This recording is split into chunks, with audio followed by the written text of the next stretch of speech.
Waterproof तर नाही. आपण बघू शकताय आम्ही आलो वॉटर पार्कला. आजचा दिवस जरा एन्जॉय करूया. आम्ही आलो होळीसाठी इकडं डायमंड वॉटर पार्क लोहगाव मध्ये. यार पहिले तर माझ्याकडे कपडे नव्हते म्हणून मला हे असलं टी शर्ट घ्यायला लावलं. हे 400 रुपये घातलेच इथं. 400 रुपये माझ्यासोबत तुषार आहे आणि माझ्यासोबत अजून हे पाटील आहेत. तुमचं नाव काय? तर आम्ही खाणार आहेत आता समोसा, एक वडापाव अजून बस तेवढंच. चला अनलिमिटेडचं एक नंतर विषय अनलिमिटेड जेवणाचं एक नंतर सुरू होणार आहे. अक्षयला भरवायचा कलर घ्यायचा. आपल्याला अजून कुणीपर्यंत भरवलेलं नाही. नादच नाही करायचा भाऊ. विषय का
तर मित्रांनो व्हिडिओ तर बघितलाच असेल तुम्ही.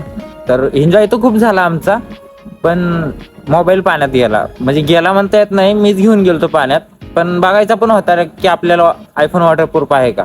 तर बघितलं आयफोन वॉटरप्रूफ तर नाहीये, कारण का त्याला जास्त पाण्यात भिजवलं ना तर तुमचा मोबाईल पण खराब होऊ शकतो. तर माझा तर मोबाईलला खर्च आलताच रिपेअरिंग करायसाठी. रिपेअरिंग होत नव्हता तर झाला, आपण कसं तरी केला. आयफोन जरी असला ना तरी जास्त पाण्यात ठेवू नका, कारण का तो खराब होऊन जातो, त्यात आयसी वगैरे उडतात. तर व्हिडिओ आवडला असेल तर लाईक करा, शेअर करा, कमेंट करा आणि आपल्या चॅनलला सबस्क्राईब नक्की करा. Big thank you for being here.